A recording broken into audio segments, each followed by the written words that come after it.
Hi പറ. Hi hi. Hi കൈ പൊക്കിയ hi പറ. ഹായ് ഹലോ ഗായ്സ്, അസ്സലാമു അലൈക്കും. അപ്പൊ നമ്മൾ എന്താ ഈ കുറെ ഉള്ളി സാധനങ്ങളൊക്കെ എടുത്ത് വെച്ചേക്കുന്നതെന്ന് പറഞ്ഞാല് പെരുന്നാളത്തേക്കുള്ള പ്രിപ്പറേഷൻ ആട്ടോ. അപ്പൊ നമ്മൾ തലേന്ന് ഈ സാധനങ്ങളൊക്കെ വൃത്തിയാക്കി അതുപോലെ അരിഞ്ഞ് പറക്കി വെക്കാനുള്ള പ്ലാൻ ആട്ടോ. അപ്പൊ നമ്മൾ ഏകദേശം ഒരു 10 മണിക്ക് മുമ്പ് തന്നെ നമ്മൾ ഈ പരിപാടിയൊക്കെ തുടങ്ങിയിട്ടുണ്ടായിരുന്നു. അങ്ങനെ നമ്മളാണെങ്കിൽ ഉള്ളി പൊളിച്ചു, അതുപോലെ ഉള്ളി അരിഞ്ഞു, സവാള ഗിരി ഗിരി ഗിരി ഗിരി എന്ന് പറഞ്ഞ് ഉള്ളിയൊക്കെ അരിഞ്ഞ് അങ്ങനെ നമ്മൾ അതൊക്കെ കഴിഞ്ഞപ്പോഴത്തേക്ക് ഏകദേശം 12 മണിയൊക്കെ ആയി കേട്ടോ. അതൊക്കെ കഴിഞ്ഞിട്ട് രാത്രി ദോശയും മീൻകറിയും ആട്ടോ കഴിച്ചത് ഡിന്നറായിട്ട്. അങ്ങനെ അതൊക്കെ കഴിഞ്ഞിട്ടാണെങ്കിൽ മൈലാഞ്ചി ഇടാൻ വേണ്ടിയിട്ട് പോയി കേട്ടോ. അപ്പൊ അക്കച്ചിക്കാണ് മൈലാഞ്ചി ഇട്ട് കൊടുക്കുന്നത്. അപ്പൊ ഞാൻ ഇട്ടില്ല കേട്ടോ. അപ്പൊ നാളെ പെരുന്നാളൊക്കെ അല്ലേ, അങ്ങനെ അവൾക്ക് 2 കയ്യിലും നിറയെ മൈലാഞ്ചി ഒക്കെ ഇട്ട് കൊടുത്തു. അങ്ങനെ അതൊക്കെ കഴിഞ്ഞപ്പോഴത്തേക്ക് നമ്മൾ കിടന്നപ്പോ ഏകദേശം 1 മണിയൊക്കെ ആയി കേട്ടോ. അങ്ങനെ നമ്മൾ നേരെ ഉറങ്ങി രാവിലെ എണ്ണീറ്റു, സുബഹിക്ക് നിസ്കരിച്ച് അപ്പം അടുക്കളയിലോട്ട് പോയപ്പോ കണ്ട കാഴ്ചയായിട്ട് ഉമ്മി രാവിലത്തെ ബ്രേക്ക്ഫാസ്റ്റ് ഉള്ള ഇടിയപ്പവും അതുപോലെ തന്നെ ബീഫ് കറി കേട്ടോ. അങ്ങനെ അത് ഉണ്ടാക്കാൻ വേണ്ടിയിട്ടുള്ള മാവൊക്കെ റെഡിയാക്കി വെക്കുകയാണ് കേട്ടോ. അങ്ങനെ റെഡിയാക്കി വെച്ച് മാവൊക്കെ സൈഡിലോട്ട് വെച്ചിട്ട് ബാക്കി ബീഫ് കറിക്കുള്ള റെഡിയാക്കലും പരിപാടികളും ഒക്കെ ആയിരുന്നു കേട്ടോ. അങ്ങനെ ആണെങ്കിൽ നമ്മളാണെങ്കിൽ രാവിലത്തെ ബ്രേക്ക്ഫാസ്റ്റും കാര്യങ്ങളൊക്കെ റെഡിയാക്കുന്ന സമയം കൊണ്ട് നമ്മൾ രാവിലെ ചായയും അതുപോലെ തന്നെ ഒരു ബ്രൗണി ആയിട്ടാ കഴിച്ചത്. അങ്ങനെ അത് കഴിച്ചു കഴിഞ്ഞപ്പോഴത്തേക്ക് ഏകദേശം നമ്മുടെ ബീഫ് കറിയൊക്കെ റെഡി ആയിരുന്നു. അത് നമ്മളാണെങ്കിൽ ഇടിയപ്പവും ബീഫ് കറിയൊക്കെ കഴിച്ചു കേട്ടോ. അങ്ങനെ ഇതൊക്കെ കഴിച്ചു കഴിഞ്ഞിട്ടാണ് നമ്മൾ പിന്നെ പെരുന്നാൾ നിസ്കരിക്കാൻ പോയത്. അങ്ങനെ നിസ്കാരമൊക്കെ കഴിഞ്ഞിറങ്ങിയപ്പോഴത്തേക്ക് ഞങ്ങളുടെ അടുത്ത വീട്ടിലെ മോളാണെങ്കിൽ മൈലാഞ്ചി ഇടാൻ വേണ്ടിയിട്ട് കയറി വന്നിട്ടുണ്ടായിരുന്നു കേട്ടോ. അങ്ങനെ ഞാൻ അവൾക്ക് മൈലാഞ്ചിയൊക്കെ ഇട്ട് കൊടുത്തു. അങ്ങനെ ഞാൻ അവളെ പിടിച്ച് 2 വീഡിയോയും കാര്യങ്ങളൊക്കെ എടുത്തായിരുന്നു കേട്ടോ. അങ്ങനെ അത് കഴിഞ്ഞപ്പോഴത്തേക്ക് ഉമ്മി പറഞ്ഞ് പോയി സക്കാത്ത് കൊടുക്കാൻ വേണ്ടിയിട്ട് അരി മേളിൽ കൊണ്ട് കൊടുക്കാൻ പറഞ്ഞു. മേളിൽ എൻ്റെ അത്തമ്മയുടെ വീടാട്ടോ. അങ്ങനെ ഞാൻ അവിടെ പോയപ്പോൾ ഇങ്ങനെ കണ്ടു കേട്ടോ ഈ ചെടികളും കാര്യങ്ങളൊക്കെ. പിന്നെ അത് കഴിഞ്ഞിട്ട് ഞങ്ങൾ നേരെ വന്ന് റെഡിയായി കുറച്ച് വീഡിയോസും ഫോട്ടോസും കാര്യങ്ങളൊക്കെ എടുക്കാൻ വേണ്ടിയിട്ട്. അപ്പൊ ഇതാണ് കേട്ടോ എൻ്റെ ഔട്ട്ഫിറ്റ് എന്ന് പറയുന്നത്. അപ്പം ഞങ്ങൾ കുറച്ച് വീഡിയോസും കാര്യങ്ങളൊക്കെ എടുത്തു. പിന്നെ അത് കഴിഞ്ഞിട്ട് നമ്മൾ നേരെ കിച്ചണിൽ വന്നു. അപ്പോൾ ആണെങ്കിൽ അക്കച്ചി ഡ്രിങ്ക്സ് ഉണ്ടാക്കുന്നുണ്ടായിരുന്നു കേട്ടോ. അവളുടെ ഫ്രണ്ട്സ് ആണെങ്കിൽ വരുന്നുണ്ട്, അവർ ഹോസ്റ്റലിൽ നിൽക്കുകയാണ്. അപ്പോൾ അവർ നമ്മുടെ വീട്ടിലേക്ക് പെരുന്നാൾ കൂടാൻ വേണ്ടിയിട്ട് വരുന്നുണ്ട് കേട്ടോ. അപ്പൊ നമുക്ക് ഉച്ചക്കലത്തെ ഫുഡ് എന്ന് പറഞ്ഞാല് ചിക്കൻ ബിരിയാണി കേട്ടോ. അങ്ങനെ ഉമ്മയാണെങ്കിൽ ബിരിയാണി ഉണ്ടാക്കാനുള്ള റൈസും അതുപോലെ തന്നെ ചിക്കൻ കറിയൊക്കെ ഉണ്ടാക്കി ആദ്യമേ പ്രിപ്പയർ ചെയ്ത് വെച്ചു. പിന്നെ അത് കഴിഞ്ഞിട്ട് ദമ്മൊക്കെ ഇട്ട് കേട്ടോ. ആക്ച്വലി ഞാൻ ആ ദം ഇടുന്ന സമയത്ത് അവിടെ ഒന്നും ഇല്ലായിരുന്നു, എവിടായിരുന്നു എനിക്കും അറിഞ്ഞുകൂടാ. അപ്പോ നമുക്കാണെങ്കിൽ അതിന്റെ ക്ലിപ്പും കാര്യങ്ങളും ഒന്നും ഇല്ല. അങ്ങനെ എന്തായാലും ഒരു സൈഡിൽ കൂടെ ഉമ്മ ബിരിയാണീന്റെ കാര്യങ്ങൾ സെറ്റ് ആക്കുന്നുണ്ടായിരുന്നു. ആ സമയം കൊണ്ട് ഞാനാണെങ്കിൽ അക്കച്ചിയുടെ ഫ്രണ്ട്സ് വരുന്നുണ്ടെന്ന് വിളിച്ചു പറഞ്ഞു, എത്താറായെന്ന് പറഞ്ഞു. അങ്ങനെ ഞാൻ ആ സമയത്ത് അവർക്ക് വേണ്ടിയിട്ടുള്ള ഡ്രിങ്ക്സ് എടുത്തു വെച്ചു കേട്ടോ.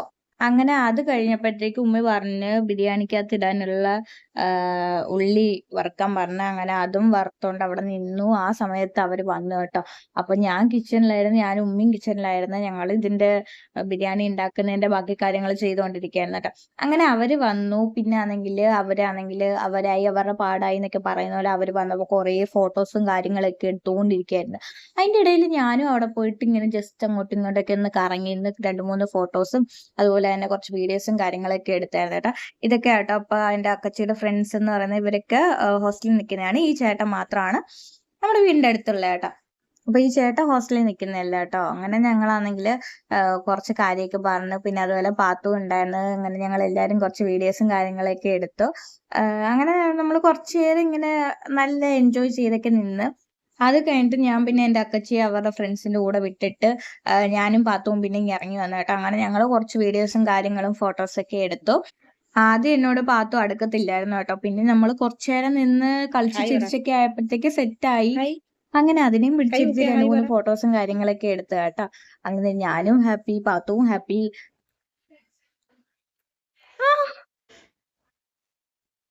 പിന്നെ ഞാനാണെങ്കിൽ വീണ്ടും മണ്ടയിലോട്ട് കയറി ചെന്നപ്പോൾ അവരുടെ ഇതുവരെ ഫോട്ടോസും വീഡിയോസും കാര്യങ്ങളും ഒന്നും എടുത്ത് കഴിഞ്ഞില്ല.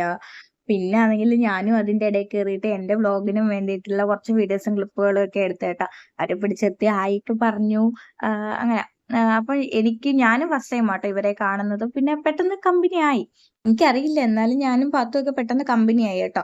അങ്ങനെ അതൊക്കെ കഴിഞ്ഞ് താഴെ ഇറങ്ങി വന്നപ്പോഴത്തേക്ക് നമ്മുടെ ബിരിയാണി ഉമ്മ സെറ്റാക്കി വെച്ചിട്ടുണ്ടായിരുന്നു. ഇനി നമുക്ക് ഉച്ചക്കലത്തേക്ക് ഉള്ള ഫുഡ് കഴിക്കാൻ വേണ്ടിയിട്ടുള്ള ബിരിയാണിയും അതുപോലെ അതിൻ്റെ കൂടെ സാലഡും പപ്പടവും അച്ചാറും ആയിരുന്നു കേട്ടോ ഉണ്ടായിരുന്നത്. അങ്ങനെ അതൊക്കെ കൊണ്ടുവച്ചു ടേബിളിൽ. അപ്പം ആദ്യമേ എൻ്റെ അക്കച്ചിയുടെ ഫ്രണ്ട്സ് ആട്ടോ ഇരുന്നത്. പിന്നെ അതിൻ്റെ കൂടെ പാത്തുവിനെ ഞങ്ങൾ പിടിച്ചിരുത്തി. അങ്ങനെ അവർ ഫുഡൊക്കെ കഴിച്ചു. എല്ലാവർക്കും ഫുഡൊക്കെ ഇഷ്ടപ്പെട്ടെന്ന് പറഞ്ഞു കേട്ടോ. എന്റെ ഉമ്മ എപ്പോഴും എപ്പോഴും അങ്ങനെ ബിരിയാണി ഒന്നും വെക്കില്ല കേട്ടോ. പക്ഷെ വല്ലപ്പോഴും ഇങ്ങനെ ആരെങ്കിലുമൊക്കെ വരുമ്പോൾ ബിരിയാണി വെച്ച് കൊടുക്കാറുണ്ട്. അങ്ങനെയാണെങ്കിൽ നമ്മൾ എല്ലാവർക്കും ഫുഡൊക്കെ വിളമ്പി കൊടുത്തു. അങ്ങനെ അവരൊക്കെ അത് എൻജോയ് ചെയ്ത് കഴിച്ചു. അങ്ങനെ അതിന്റെ ഇടയിൽ കൂടെ ഞാൻ പോയിട്ട് എടുത്ത് ക്ലിപ്പാട്ടോ ഇതൊക്കെ. ഉമ്മി ബിരിയാണി എടുക്കുന്നതും വിളമ്പുന്നതൊക്കെ.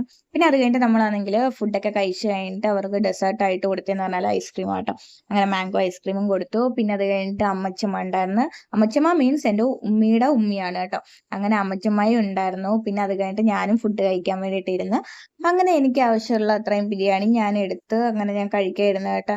ആക്ച്വലി എനിക്കാണെങ്കിൽ ബിരിയാണി എനിക്ക് അത്രയ്ക്ക് ഇഷ്ടമല്ല. I am not a biryani person. പക്ഷെ ഞാനിങ്ങനെ വല്ലപ്പോഴും കഴിക്കും ഇതുപോലെയൊക്കെ ഉള്ളപ്പോൾ. അങ്ങനെ ഞങ്ങൾ ഫുഡ് കഴിച്ചപ്പോഴത്തേക്ക് എൻ്റെ കസിൻസ് ഒക്കെ വന്നായിരുന്നു കേട്ടോ. അങ്ങനെ കസിൻസും പിന്നെ അതുപോലെ എല്ലാവരും ഒക്കെ ആയിട്ട് ഞങ്ങൾ അവിടെ കുറച്ച് നേരം ഇരുന്നു. പിന്നെ കുറച്ച് ഫോട്ടോസും കാര്യങ്ങളൊക്കെ എടുത്ത് കേട്ടോ. അപ്പോൾ എൻ്റെ കസിൻസ് മെയിനായിട്ട് പെരുന്നാളിനൊക്കെ വരുന്നതെന്ന് പറഞ്ഞാൽ ഞാൻ മെഹന്തി ഇട്ട് കൊടുക്കാനാണ് കേട്ടോ. അവർക്ക് മെഹന്തി ഒക്കെ ഇട്ട് കൊടുത്തു. അതിൻ്റെ ക്ലിപ്പും കാര്യങ്ങളും ഒന്നും എടുത്തില്ലായിരുന്നു കേട്ടോ. അങ്ങനെ അതൊക്കെ കഴിഞ്ഞ് എല്ലാവരും അവരവരുടെ വീട്ടിലോട്ടൊക്കെ പോയി. പിന്നെ ഈവനിങ് ആയപ്പോഴത്തേക്ക് ഞങ്ങൾ ചായയും അതുപോലെ ചിപ്സും കഴിച്ചു. അതൊക്കെ കഴിഞ്ഞ് കുറച്ച് നേരം നമ്മളവിടെ ഇരുന്നു. പിന്നെ ആണെങ്കിൽ നമുക്ക് ഇന്നാണെങ്കിൽ ഇതിന്റെ ഗിവ് അവേന്റെ വിന്നറിനെ സെലക്ട് ചെയ്യണമായിരുന്നു കേട്ടോ. പിന്നെ അതിന്റെ പേരിൽ കുറേ സമയം ഇങ്ങനെ പോയി. നമ്മൾ കുറേ കമന്റ് പിക്കർ വഴി എടുക്കാനൊക്കെ വിചാരിച്ചു. അപ്പം നമ്മൾ ഓൾറെഡി ഒന്ന് ചെയ്തു. അപ്പം അത് നമ്മൾ ലൈവ് ഇട്ടില്ലായിരുന്നു. അങ്ങനെ രണ്ടാമത് നമ്മൾ ലൈവ് ഇട്ടിട്ട് നമ്മൾ പിന്നെ വിന്നറിനെ സെലക്ട് ചെയ്ത കേട്ടോ. അങ്ങനെ വിന്നറിനെ ഒക്കെ സെലക്ട് ചെയ്ത് അനൗൺസ് ചെയ്തു. അങ്ങനെ അതൊക്കെ കഴിഞ്ഞ് രാത്രിയായി. രാത്രി ഞാൻ ഫുഡ് കഴിക്കാൻ വേണ്ടിയിട്ട് അത്തമ്മ വീട്ടിലാട്ടോ കയറി പോയത്. അങ്ങനെ അത്തമ്മ വീട്ടിൽ പോയപ്പോൾ നല്ല ചോറും പരിപ്പ് കറിയും തോരനും അവിയലും അച്ചാറും ഇഞ്ചിക്കറിയും പിന്നെ അതുപോലെ തന്നെ ബീഫ് കറിയൊക്കെ കൂട്ടി ഞാൻ ചോറും കഴിച്ചേട്ടാ. അങ്ങനെ നമ്മുടെ ഇക്കൊല്ലത്തെ പെരുന്നാൾ അൽഹംദുലില്ലാ അടിപൊളിയായിട്ട് പോയി. അപ്പൊ ഇന്നത്തെ വീഡിയോ ഇത്രയേ ഉള്ളൂടാ. ബൈ.